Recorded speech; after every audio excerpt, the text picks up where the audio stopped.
Welcome back. This is episode 37 of Playing Every Golf Course in Essex.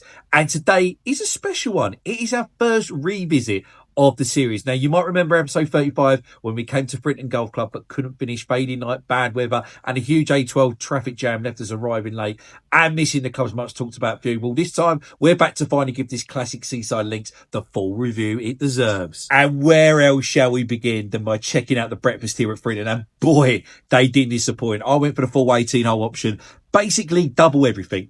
Enjoyed while overlooking the bay windows in what's become one of my favourite clubhouses of the series so far. A proper hearty start and the perfect way to kick off a round. Before heading out, we also had time to roll a few putts and grab a quick warm up in the nets, which was an ideal after the rush start we had last time. This time we also learned to ditch the buggy, enjoy the walk, and honestly, it was so much better taking in the surroundings on foot. Now, as I mentioned in the previous video here, Frinton Golf Club sits right on the Essex coast and gives you that beautiful old school links feel. Firm running fairways, natural undulations, and of course the sea breeze that can turn a gentle par 4 into a real test.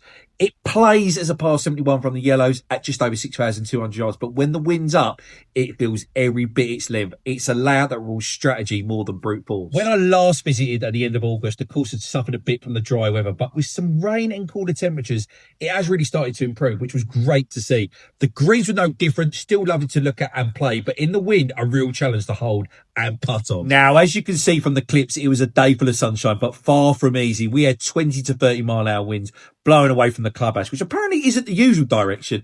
Outward holes were wind assisted, but turning back was brutal. The two par 5s that finished were playing over 600 yards each, a proper test coming home. The front 9 gave me some scoring chances with that helpful wind, while the back 9 asked far more questions. Look, I ended up carding a round of 87, which I'll definitely take. In conditions like this, you can't expect to go low. Sometimes you just have to enjoy it and embrace the elements. As I mentioned in the last video as well, visitor rates here are about £50 to £60 midweek or weekend, with members guest rates at £30.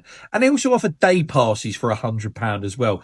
Look, for the whole club experience, that feels like a fair value and definitely worth a visit. The hospitality here, by the way, was absolutely brilliant. The team really looked after us on the day and made this revisit so much more enjoyable. So thank you guys for doing it for us. After the round, we finally got to try the fish and chips. It was absolutely spot on.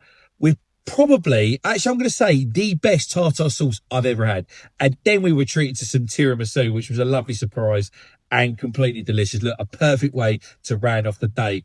So there you have it. Our return to Frinton Golf Club is complete, and this time we've got the full experience both on and off the course. But I'd love to hear from you. Have you played Frinton before? What did you think of it? And importantly, where do you think I should go and play next in my quest to play every golf course in Essex?